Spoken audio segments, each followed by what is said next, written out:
Welcome to Shri Shri food. આજે આપણે સુરતના પ્રખ્યાત એવા રસાવાળા ખમણ બનાવીશું।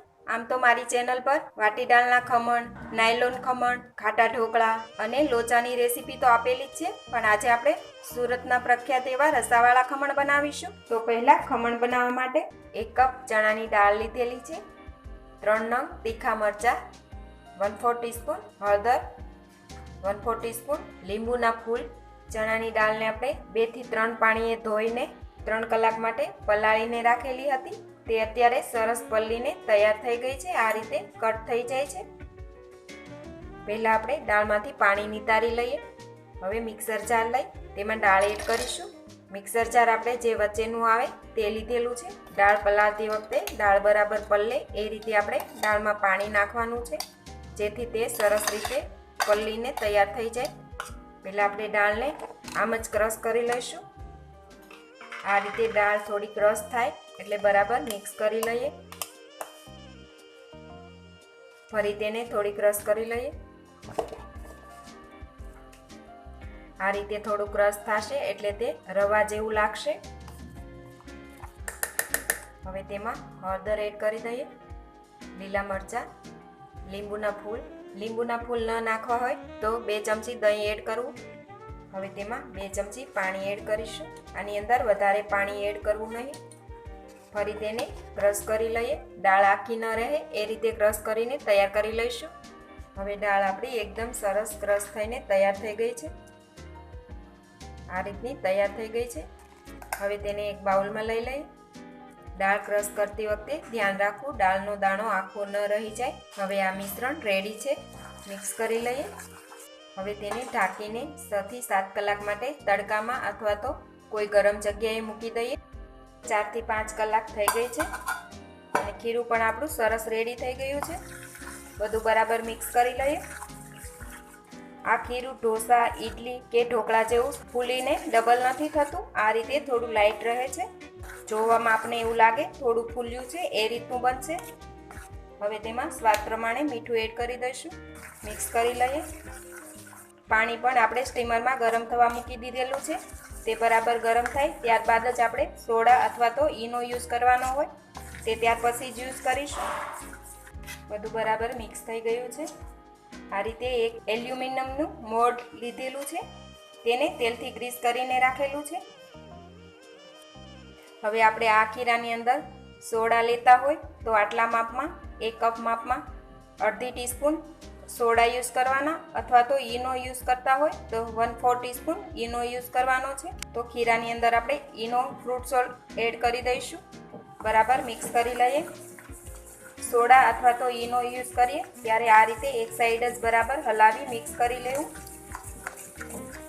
હવે બધું જ બરાબર મિક્સ થઈ ગયું છે, તેને મોલ્ડની અંદર એડ કરીશું। આ રીતે થોડું થપથપાવી લઈએ।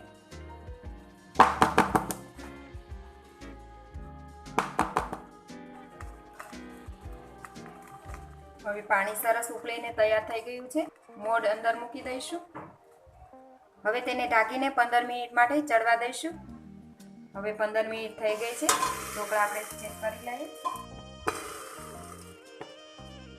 ચડી ગયા છે। બહાર લઈ લઈએ, ગેસ બંધ કરી દઈએ। ખમણને થોડા ઠંડા થવા દઈશું। ખમણ થોડા ઠંડા થાય ત્યારબાદ તેના પીસીસ બનાવશું। ત્યાં સુધીમાં વઘાર માટેની સામગ્રી જોઈ લઈએ। વઘાર માટે જોઈશે આપણને 2 ચમચી તેલ, અડધી ચમચી રાઈ, 1 ચમચી લીલા મરચાંના ટુકડા, 5 થી 6 પાન લીમડાના, 1 ચમચી કોથમીર અને જરૂર પ્રમાણે પાણી। હવે ખમણ ઠંડા થઈ ગયા છે, કટ કરી લઈએ।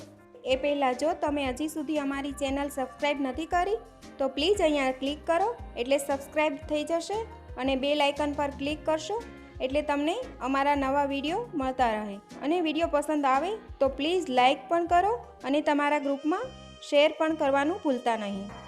ખમણને આપણે એક પ્લેટમાં લઈ લઈશું, દબાવી દઈએ।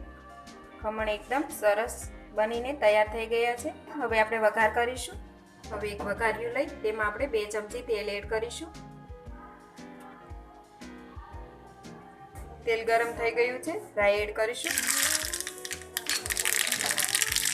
મરચાંના ટુકડા,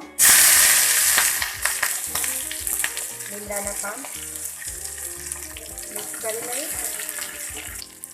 હવે તેમાં 2 ચમચી જેટલું પાણી એડ કરીશું.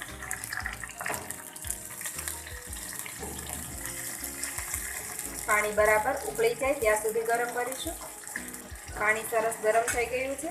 ગેસ બંધ કરી અને ખમણ ઉપર રેડીશું. હવે ખમણ ઉપર લીલા ધાણા સ્પ્રિંકલ કરીશું. ત્યારબાદ તેના ઉપર વઘાર રેડી દઈએ.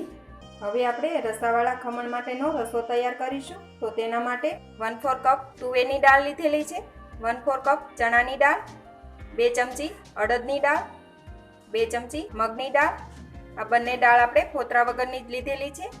હવે આપણે બધી જ દાળને ધોઈને તૈયાર કરીશું.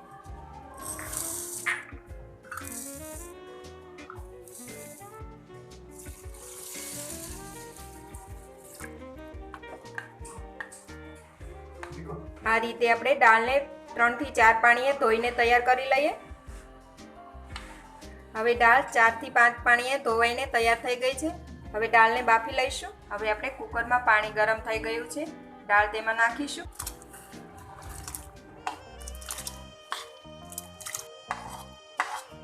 આ રીતે દાળમાં આપણે પ્રમાણસર પાણી નાખીશું. બરાબર બફાઈ જાય એ રીતનું પાણી નાખવાનું છે. હવે તેને ઢાંકીને 4 થી 5 વિસલ કરી લઈએ.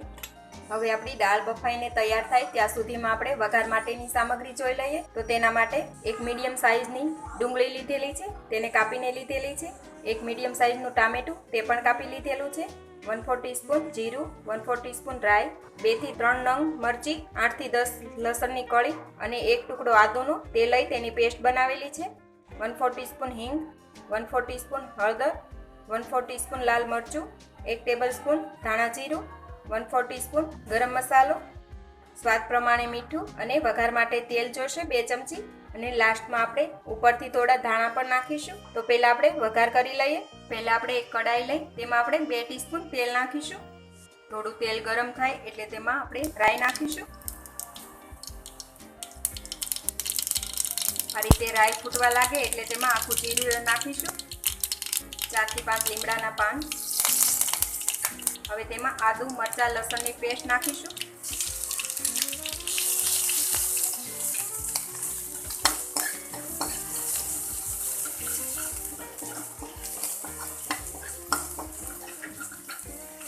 થોડી પેસ્ટ સંતાય એટલે તેમાં આપણે ડુંગળી નાખીશું.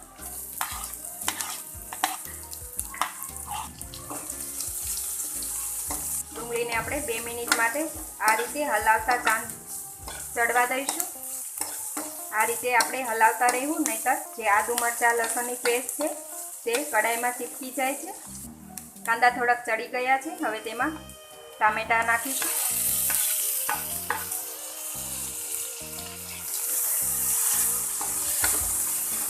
ટામેટાને પણ આપણે 1 થી 2 મિનિટ માટે ચડવા દઈશું. હવે તેમાં સ્વાદ પ્રમાણે મીઠું નાખી દઈએ.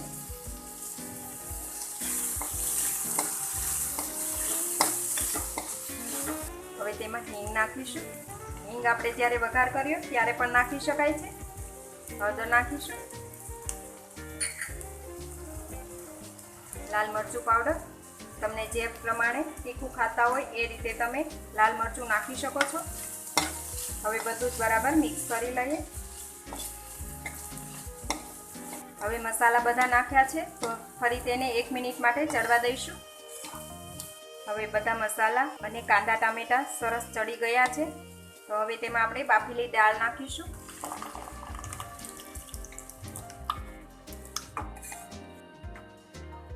બધું બરાબર મિક્સ કરી લઈએ. દાળ વધારે ઘાટી લાગે તો થોડું પાણી નાખવું. આમ તો દાળ આપણે થોડી ઘાટી જ રાખવાની છે, પણ વધારે ઘટ હોય તો જ પાણી નાખવું. અત્યારે હું કુકરમાં જ 1/2 કપ જેટલું પાણી નાખીને દાળમાં એડ કરું છું. અત્યારે મેં આ રસો બનાવવામાં કાંદા અને લસણ નાખેલા છે. તમે ન ખાતા હોય તો ન નાખો તો પણ ચાલે. હવે આ રસાને આપણે 2 થી 3 મિનિટ માટે એકદમ સ્લો ગેસ પર ચડવા દઈશું. વચ્ચે વચ્ચે તેને હલાવતા પણ રહેવું. હવે આપણો રસો સરસ ઉકળવા લાગ્યો છે. હવે તેમાં ગરમ મસાલો નાખીશું, ધાણા જીરું પાવડર મિક્સ કરી લઈએ. હવે આપણો રસો તૈયાર છે. ગેસ બંધ કરી અને તેમાં થોડા ધાણા નાખી દઈએ, મિક્સ કરી લઈએ. આ રીતનો રસો આપણે તૈયાર કરવાનો છે. તો રસો આપણો તૈયાર છે. આ રસો જેમ ઠંડો થશે તેમ વધારે ઘટ થઈ જશે, એટલે આપણે અત્યારે આ રીતનો તેનો રસો તૈયાર કરેલો છે. હવે તેને નીચે ઉતારી લઈએ. હવે આપણો રસો તૈયાર થઈ ગયો છે. હવે આપણે સલાડ માટેની સામગ્રી જોઈ લઈએ. તો તેના માટે એક મીડિયમ સાઇઝની ડુંગળી, તેને સમારીને લીધેલી છે. એક મીડિયમ સાઇઝનું ટામેટું, તે પણ સમારીને લીધેલું છે. કોબીજ, તે પણ સમારી લીધેલી છે. અને કોથમીર. બધા સલાડ આપણે એક બાઉલમાં નાખીશું. હવે તેમાં થોડો ચાટ મસાલો નાખીશું. મિક્સ કરી લઈએ. હવે આપણું સલાડ પણ તૈયાર થઈ ગયું છે. હવે આપણે સર્વિંગ માટેની સામગ્રી જોઈ લઈએ. હમણાં આપણે જે સલાડ તૈયાર કરેલું હતું તે લીધેલું છે. ઝીણી સેવ અને વાટી દાળના ખમણ, અને જે આપણે રસો બનાવ્યો હતો તે. હવે આપણે પ્લેટ સર્વ કરીશું. પ્લેટ લીધેલી છે, તેમાં આપણે ખમણને આ રીતે હાથેથી આ રીતે થોડો તેનો ભૂકો કરીશું. અત્યારે મેં ખમણ વઘારીને લીધેલા છે. તમે વઘાર્યા વગર પણ લઈ શકો છો. હવે તેના ઉપર તૈયાર કરેલો રસો નાખીશું, સલાડ નાખીશું, ઝીણી સેવ નાખીશું. તો તૈયાર છે રસાવાળા ખમણ. આ ખમણને આપણે એકલા પણ ખાઈ શકાય છે, અને આ જે રસો બનાવ્યો છે તેને રોટલી સાથે અથવા તો જીરા રાઈસ સાથે પણ ખાઈ શકાય છે. તમે પણ જરૂરથી બનાવજો અને તમારા એક્સપિરિયન્સ અમારી સાથે શેર કરજો. તો ફરી મળીશું એક નવી રેસીપી સાથે.